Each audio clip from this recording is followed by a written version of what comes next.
وَرَبُّكَ يَخْلُقُ مَا يَشَاءُ وَيَخْتَارُ مَا كَانَ لَهُمُ الْخِيَارَةُ Subhanallahi wa ta'ala amma yusyrikun. Dan Tuhanmu menciptakan dan memilih apa yang Dia kehendaki bagi mereka manusia. Tidak ada pilihan. Maha suci Allah dan maha tinggi dari apa yang mereka persekutukan. Surat Al-Qasas ayat 68 adalah penegasan bahwa hanya Allah Subhanahu wa ta'ala yang menciptakan dan memilih segala sesuatu sesuai kehendaknya, dan tidak ada pilihan bagi manusia atau makhluk lain untuk menentang ketetapannya. Ayat ini juga menunjukkan bahwa Allah Maha Suci dan Maha Tinggi dari segala sekutu yang disekutukan oleh orang-orang musyrik. Kekuasaan Allah mutlak. Ayat ini menegaskan bahwa segala sesuatu yang ada di alam semesta, baik itu menciptakan makhluk hidup maupun memilih manusia untuk menjalankan ajarannya, adalah hak prerogatif Allah semata. Tidak ada pilihan bagi manusia. Manusia tidak memiliki hak atau kesempatan untuk memilih apa yang akan diciptakan atau siapa yang akan dipilih oleh Allah Subhanahu wa ta'ala, dan harus menerima segala ketentuannya. Ketentuan dan pilihan Allah tidaklah tanpa sebab, melainkan didasarkan pada hikmah dan kebijaksanaannya yang tidak dapat dipahami sepenuhnya oleh manusia.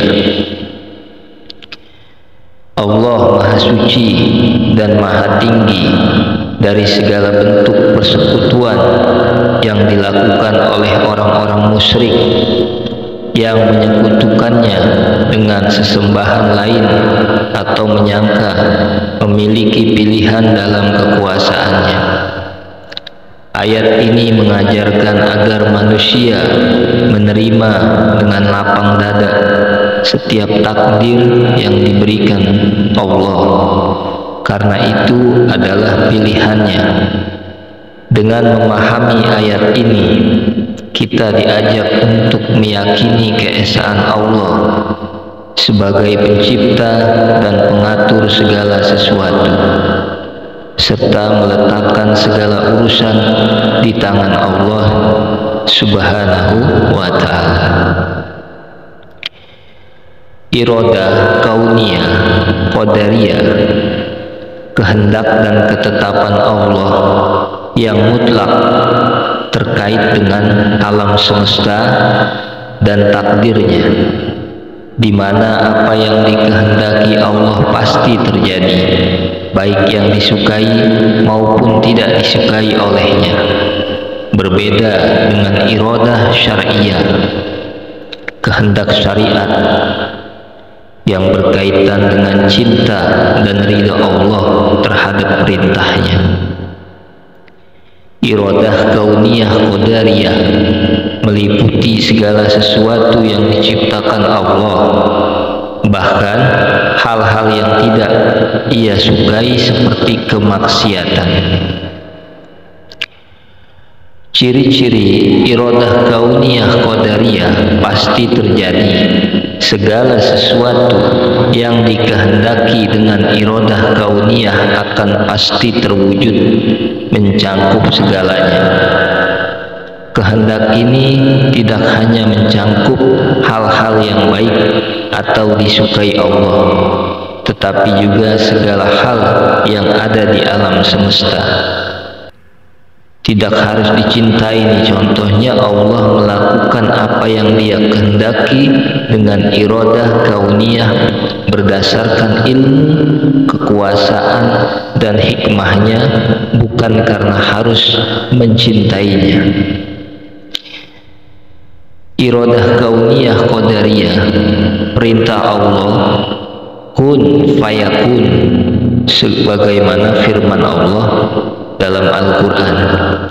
Sesungguhnya perintah Allah apabila Dia mengkehendaki sesuatu hanyalah berkata kun fayakun, jadilah, maka jadilah ia. Terjadinya bintang bulan, Allah menghendaki terciptanya matahari, dan matahari itu tercipta. Keimanan dan kekafiran, Allah menghendaki seseorang beriman, maka dadanya dilapangkan, dan Allah juga menghendaki seseorang sesat, maka dadanya disempitkan. Perbedaan dengan iradah syariah, iradah kauniyah, kehendak yang pasti terjadi, mencangkup segala kejadian alam dan tidak harus dicintai Allah.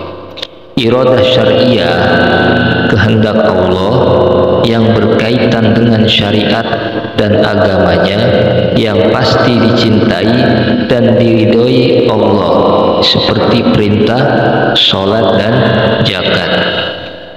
Perintah sholat dan zakat masuknya iradah syariah. Perbedaan dengan iradah syariah, kehendak syariat.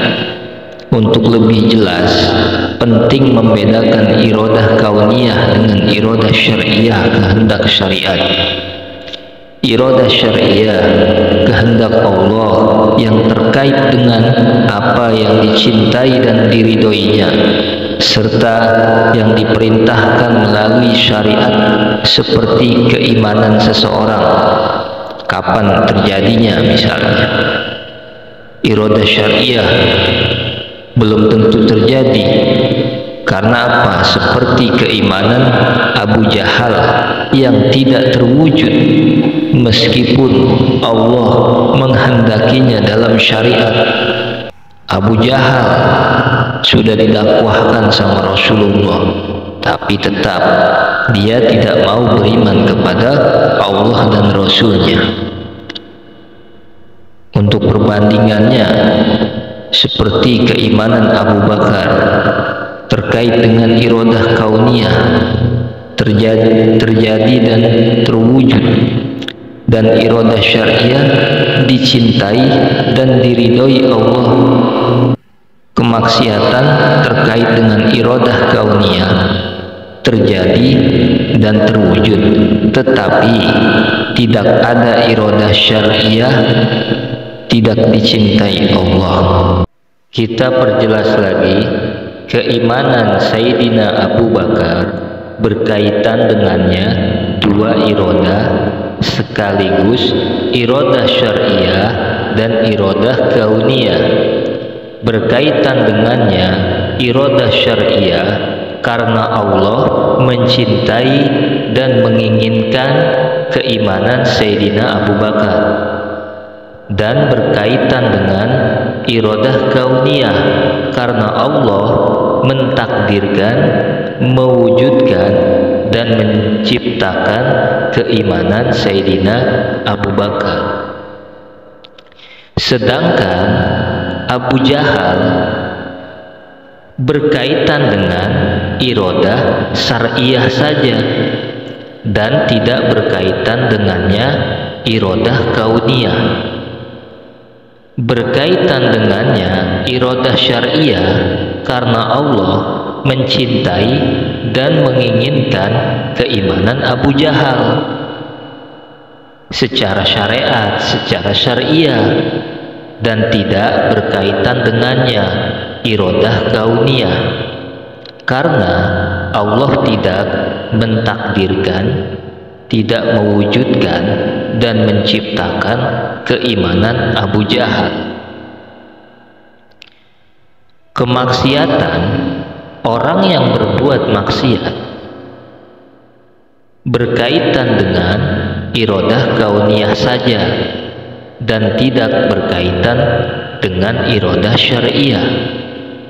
Berkaitan dengannya iradah kauniyah karena Allah mentakdirkan, mewujudkan, dan menciptakan kemaksiatan tersebut, dan tidak berkaitan dengan iradah syariah karena secara syariat Allah tidak mencintai dan menginginkan kemaksiatan tersebut, tapi Allah memberikan kebebasan, gampangnya seperti itu.